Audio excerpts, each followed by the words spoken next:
Hi everyone. I'm Margaret Jin, Dinog. and welcome to our presentation of our U.S. flight delay analysis dashboard. So, air travel plays a critical role in modern society by enabling mobility, economic activity, and connectivity across regions. In the United States, millions of flights operate annually, transporting over 1 billion passengers and over 2 million tons of cargo, which makes airline performances a key component of our transportation infrastructure. However, many flight delays and cancellations remain persistent issues that affect passengers, cargo, airlines, and the broader economy. So our project focuses on understanding one important question: why do flights get delayed, and what are the biggest contributing factors? So to answer this, we analyzed flight performance across the top 25 busiest airports in the United States during the 2022 to 2023 period. But delays are rarely caused by just one thing. They can result from bad weather, airport congestion, and seasonal travel surges. Furthermore, industry staffing has recently become a major bottleneck in air travel. So because of this complexity, we designed a dashboard that allows users to explore delays from multiple perspectives. And ultimately, our goal is to understand how geography, weather, and human resources combine to impact the efficiency of the national airspace system. Our data was sourced from multiple sources, including the Federal Aviation Administration and the National Oceanic and Atmospheric Administration.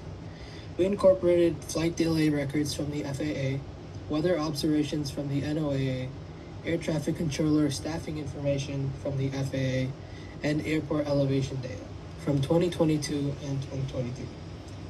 Our data set includes airport code, year and month, average arrival delay, average departure delay, total flights and total diverted flights, cancellation rate, average distance and air time, temperature, precipitation, snowfall, elevation, and air traffic controller staffing levels. We used Python to combine the data sets and process the data, and used deep3.js to display it in the browser.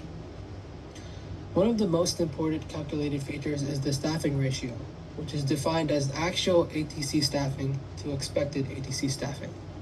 This metric helps us quantify whether an airport is understaffed, operating at full staffing capacity, or even overstaffed compared to expectations, with the value below 1.0 indicating a staffing shortage. This becomes especially important when we compare staffing shortages against actual delay performance. Okay, our dashboard consists of 6 visualizations: a geomap, a bar chart, a scatter plot, a parallel coordinates plot, an interactive scatter plot, and a line chart. Let's begin with the most intuitive visualization on our dashboard, the geographic map. So this serves as our primary spatial analysis tool. The map is also fully zoomable and panable, which allows users to focus on specific regions, such as the Northeast Corridor or Florida's high delay airports down here.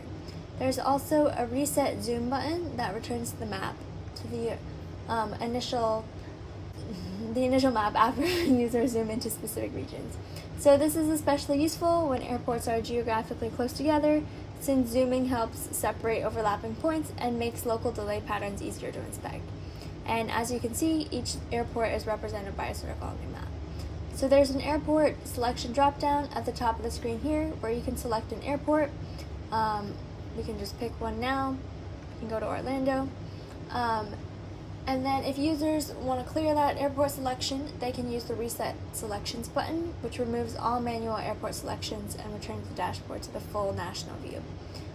Users can also click directly on the airport to select it, which just immediately filters out the rest of the dashboard, so users can navigate that airport across other visualizations without needing to use the drop-down menu.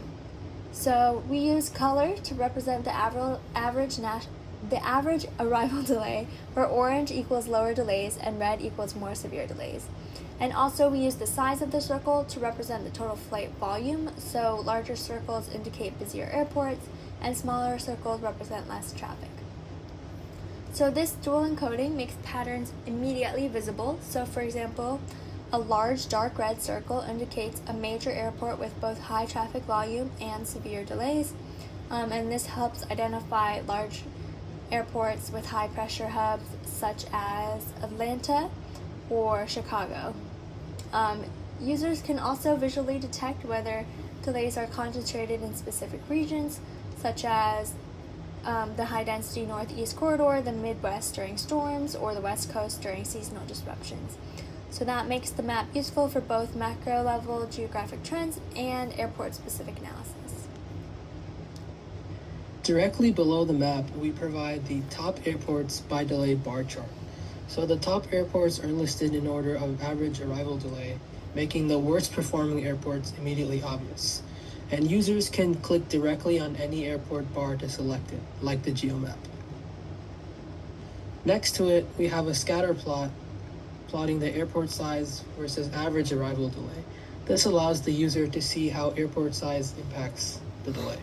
For easier comparison, we've used clustering to group airports into 3 size categories: small, medium, and large, with the small airports colored in green, the medium-sized airports in blue, and the large airports in purple.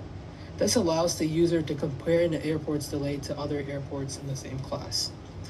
We also support rectangular brushing on the airport size versus delay scatter plot, allowing for users to select groups of airports based on both traffic volume and delay severity for deeper comparison. So here we've selected the large airports in purple to specifically focus on those. So here we can clearly see that airports like Fort Lauderdale, Orlando, Miami, and JFK appear at the top, both overall and in their own size categories. This tells us that delay is not evenly distributed across size categories. What makes this useful is that it removes geography and focuses only on performance. For example, if an airport repeatedly ranks poorly even when weather is normal, that suggests delays are likely caused by congestion, infrastructure limits, runway capacity, or staffing shortages rather than temporary storms. This chart helps identify where delay is a persistent operational problem instead of a short-term event. So to understand how delays change over time, we use the monthly delayed trends time series chart over here. For each airport, we plot the average delay for each month as a line on the chart. Additionally, we also plot the average across all airports, shown as a black line on the chart. Users can also filter by year at the top here, or brush across a section for certain months or seasonal periods. So if we only want to look at this October section, or we can reset the brush, and then we can also pick just a specific year. So then this is only 2022. Also, when hovering over an airport's trend line, that line becomes highlighted. So let's look at Newark, for example. This makes it easier to compare individual airport behavior against the national average. So we can actually click on it as well. So this chart reveals the rhythm or pulse of the aviation industry. So we can clearly observe seasonal peaks such as summer travel surges in July or holiday travel periods in December. These peaks often correspond to increased passenger volume, weather disruptions, and operational overload. This allows us to compare whether delays are isolated events or part of broader national travel patterns. For example, if delays spike across nearly all airports in December, that's here, that suggests a system-wide seasonal effect rather than a local airport issue. When more people travel, airports have less flexibility to recover from even small disruptions. So one interesting relationship we observed is that 2023 shows stronger summer peaks than 2022, which suggests that post-pandemic travel demand placed additional strain on airport systems. So this chart helps us distinguish between normal seasonal congestion and unusual spikes caused by specific disruptions like storms or staffing shortages. It answers the question, are delays happening because of the calendar or because of something unusual? Additionally, we have a user-controllable scatter plot for causal analysis, where the user can control which variables to plot on the X and Y axes. Our visual theme of color coding based on airport size is maintained, so users can quickly see whether certain relations are correlated with airport size. So by default, our scatter plot shows precipitation versus average arrival delay, with the x-axis representing precipitation levels and the y-axis showing average arrival delay. Each dot represents an airport month data point, and one of the most powerful features we have here is the rectangular brushing. So by clicking and dragging to create a box on the chart, users can isolate specific data points and immediately see their impact across the entire dashboard, with the impact being shown across all of the other different charts. So we can see it when we select a specific range, the different points are highlighted or dimmed on the geomap, airport size versus delay, the parallel coordinates plot, and the monthly delay trends. And on non-selected data becomes dimmed. And users can continue refining their analysis by brushing again in another chart. So for example, after selecting some high precipitation airports, they could brush only summer months in the time series chart, or isolate medium-sized airports in the airport size scatter plot.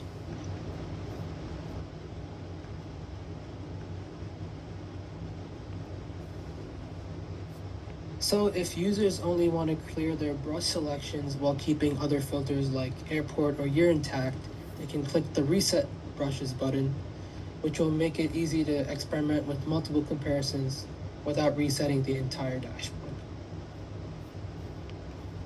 So as we can currently see from the scatter plot, as precipitation increases, delays generally increase as well, but the relationship is not perfectly linear.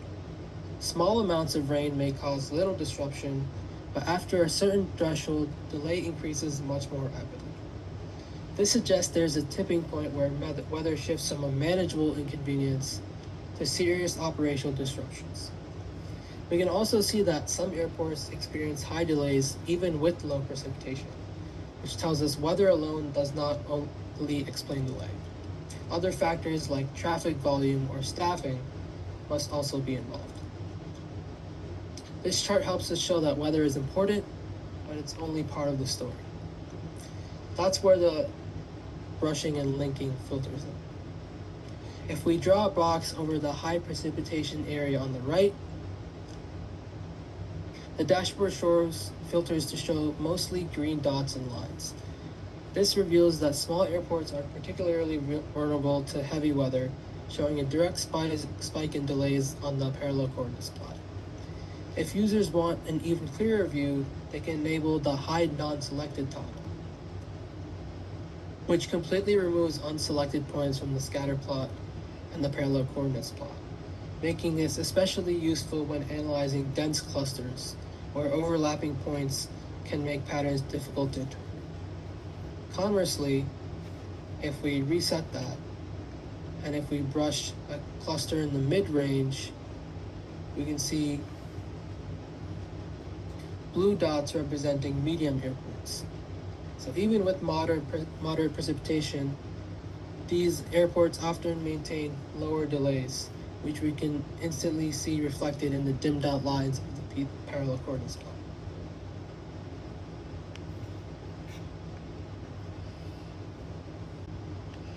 So for the interactive scatter plot, we can also change the variables on the x and y axis.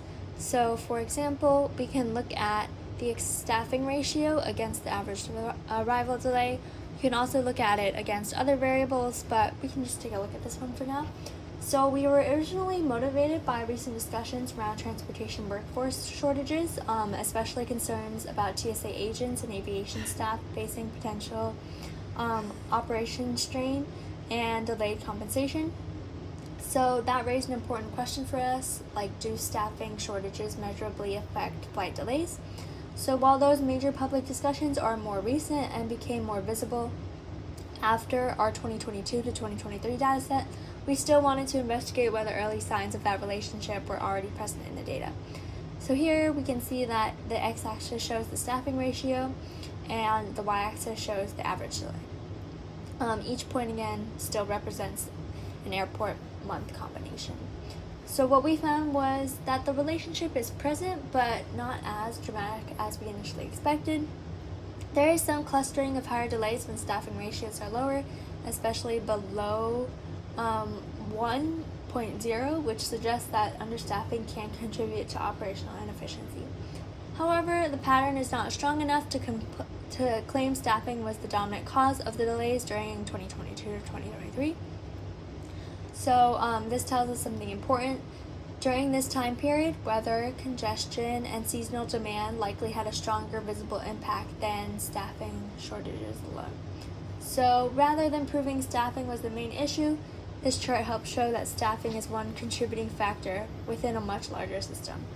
It also highlights how operational challenges can begin building before they become major national headlines.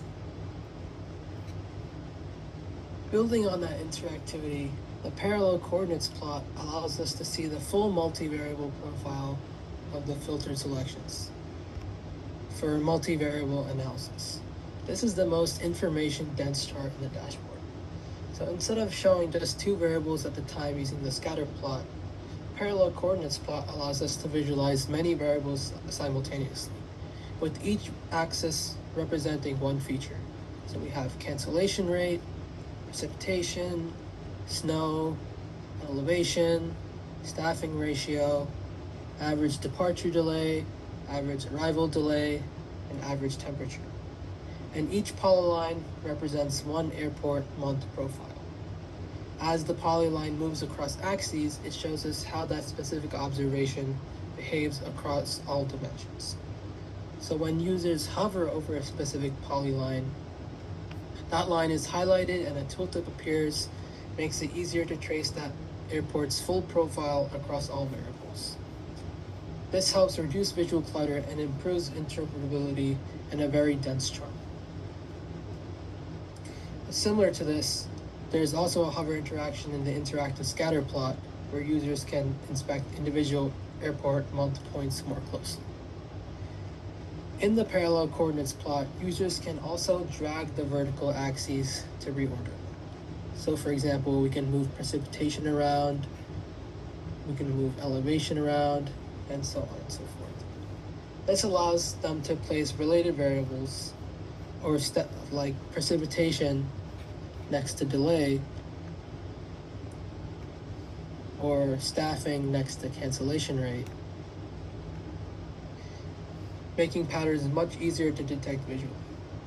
Brushing also applies directly inside the parallel coordinates plot. So if brushing was applied on another section of the visualization, so say we selected this range in the scatter plot, we can visually see it on the parallel coordinates plot, allowing users to isolate specific ranges of values and immediately see them on the parallel coordinates plot. So this allows users to detect complex patterns that are impossible to see in simple scatter plots. So for example, as we were talking about before, we can see if low staffing and high precipitation, or low staffing and high cancellation ratios, or so on, together create especially severe delays compared to either variable alone. We can also investigate whether high elevation airports like Denver behave differently during snow conditions. This helps reveal interaction effects and worst case scenarios that single variable analysis might miss. To support even more granular analysis, we implemented filters for airports and years so that the user can select a specific airport, such as Chicago, or a specific year, such as 2023, and the dashboard will update in real time. So if we click on Chicago and we pick on 2023, we see all the information there. So a user can ask something like, how did Chicago O'Hare perform during winter compared to summer? And that question can be analyzed across multiple dimensions instantly. So here we can also reset the brush, or reset everything, and get back to the main screen. So that just helps if multiple filters, brushes, and selections are active across the different charts, and the reset all button can restore the dashboard back to its original default state. So, in conclusion, our flight delay analysis dashboard transforms raw, complex aviation data into a clear, analytical narrative. So, it helps explain not just what delays happen, but more importantly, why they happen. Some airports struggle because of storms, others struggle because they are overloaded, and many experience both at the same time. Our dashboard helps reveal these hidden relationships and turns complex aviation data into a clear, understandable story. By combining geography, time, weather, and staffing into one interactive system, we provide a powerful tool for researchers, planners, and even travelers to better understand the hidden mechanics of flight delays. Thanks for watching!